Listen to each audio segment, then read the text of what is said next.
pipe has been handy on more than one occasions on this car. Now again, if you watched the previous video, I figured out, because I took these bottom ones off first, and then with everything kind of flopping around, it was kind of hard to get the wrenches on these top ones. So I'm going to take the top ones loose first, make my life easier. I take all this apart.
I had shown in the other video that like the best thing to do is to use these dikes. They just work. They work the best, but I will use pliers too. But you can see how the pliers want to slip. If you use dikes, you just crimp into the cotter pin and then pry, and it just comes right out of there. So that's the way to go. All right, WD-40 again. All right, 7/8. Upper ball joint is 7/8. All right, I'm gonna hold this. I'm gonna try to cram this up like that.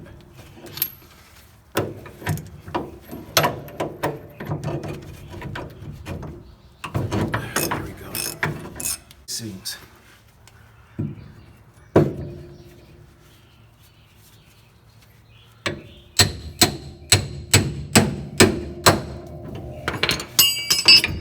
Spindles off. Pivot.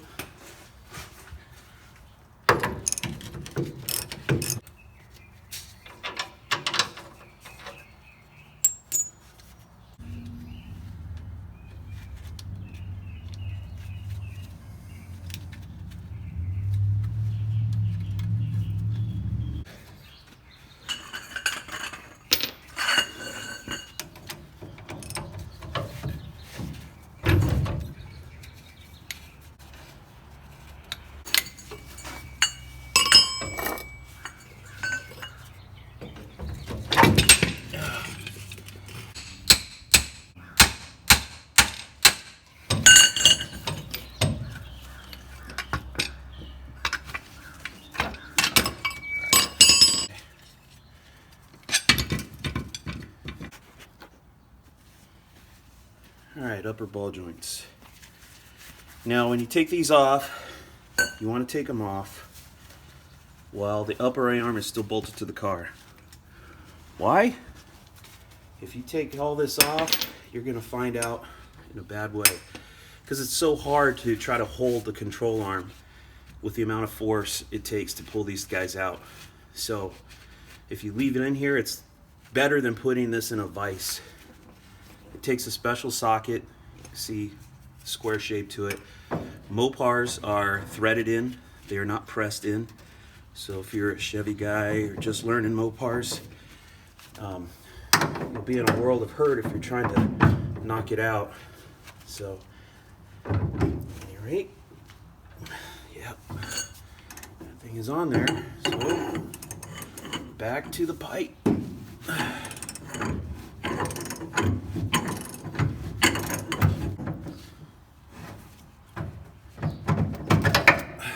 go.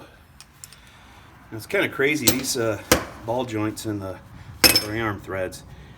You can see there's hardly any thread there. They are very shallow threads, but that's normal. That's how they go in. That's how they're held in, and they work great. I've never seen any pull out before. I've heard of it, but I've never had it happen. Okay. Now the upper control arms. The washers are out of this one, but my buddy that painted the car, he had all this stuff off, so it's all kind of wanky now. But if you were taking it apart on your car, you probably want to take pictures of where the bolts are going through, just to get a rough idea, so when you put it back together with the new parts, you can get your alignment pretty close.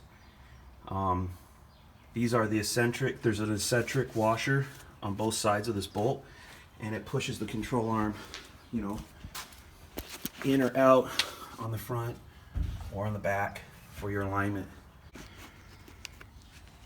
All right. Videotaping the other side because it's really on there, and I just wanted to show sometimes you got to get creative. So I've got my pipe on my wrench for leverage, and I'm gonna have to put my foot against the frame rail because it's so tight. No weight in the car just slides over.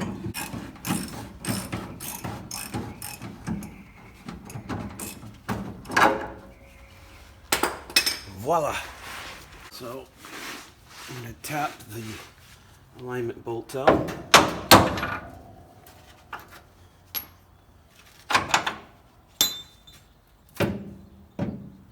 Do that one from the top.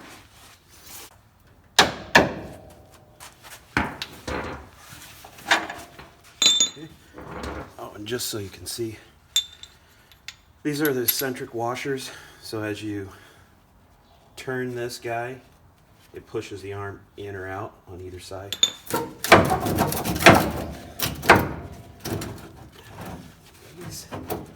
Usually got to pry these guys out.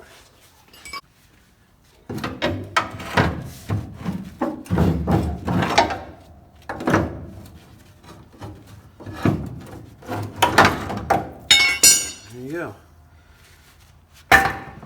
And then I'll clean all that out and repaint it. These are what the eccentrics look like. Basically, just from the inside, turn it one way or the other, and that pushes the arm in or out, depending on which one you're trying to align. Now, off the top of my head, I don't remember which one does what. I'd have to look it up. You know, as far as if this is camber and that's caster, or is it the other way around? I use a crowbar to pop this guy out. So upper arms out, and then I'll clean up in there and repaint all this stuff. Okay, quick recap to where we are right now. Steering column is out. The steering link is out. Pitman arm is out. Lower control arms, the ball joints, the tie rod ends, spindles, upper A-arms, everything's out. So the only thing left holding what's left of the suspension is the K-member. There's 4 bolts on the K-member that go into the frame. I'm going to put a jack underneath here, and I'm going to pull those loose, and then we're going to drop the K-member.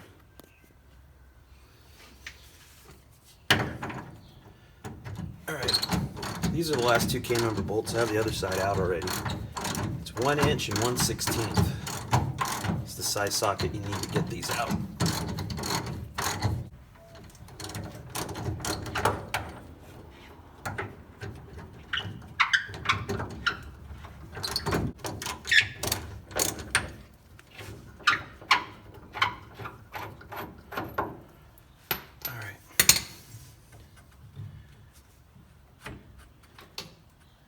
Gonna come falling down. The steering box is still on. Quick recap. We pulled the steering column out, torsion bars out, steering link out, Pitman arm, Upper and lower control arm, spindle, backing plate, all that stuff's out, and we drop the K-member. You can see, even with the steering box on there, it's kind of light. I mean, if you try to pick it up and move it, it's heavy, but you can slide it around on the floor anyway. So that's it. Suspension is now out of the 72 Charger. Now, my buddy and I designed this tool. We don't make them anymore, so don't ask. We're never going to make them, but you can make your own. Basically, we have it attached to where the bumper brackets would attach. So you can come up with your own deal. And we have it coming out like this. And we're going to hook the cherry picker here. So in a future video, you'll see me hooking up a cherry picker and raising the whole car up. We're going to lift it up, and we're going to load the drivetrain from the bottom of the car, just like the factory did. And I'm telling you, it's the best way to do it. When you got a painted car, and especially if you're doing headers and stuff like that, man, trying to get the headers in, you scratch the inner fender wells and stuff. Everything's already on the motor, you know, and ready to go. I'm not ready. I still got a lot of stuff to do to this before I can put it in the car, but at any rate, yeah, going in from the bottom, it's quick and it's easy. If you're doing a front suspension and a motor swap, this is the best way to do it. All right, these are the pivot shafts I bought. It's Pro Forged. I'm pretty sure I got these on eBay. I think I paid around $100 for it. I just looked them up on Rock Auto, and they're like 80 something bucks. Of course, you know, by the time they put in shipping, it's probably about the same, but they're pretty sweet. They come with the lower control arm bushing shell. You know, if you buy a front end kit, usually they give you a lower pivot bushing, and it's all one piece. So it's got an inner sleeve, the rubber sleeve, and then this. And then when you want to switch to polyurethane, you have to cut all the center stuff out. So this is cool because it's already a part for you. It's a polyurethane bushing. And comes with the nut, the washer, and this is kind of cool. Comes with a Zerk fitting, so you can grease it and actually grease your lower bushings. So you can see the grooves inside of there for the grease to hang out. Pretty nice. I'm pretty happy with these. Anyway, I'm gonna press all this stuff together, and then I'm gonna put it on the lower control, or the K-member for the 1972 Dodge Charger.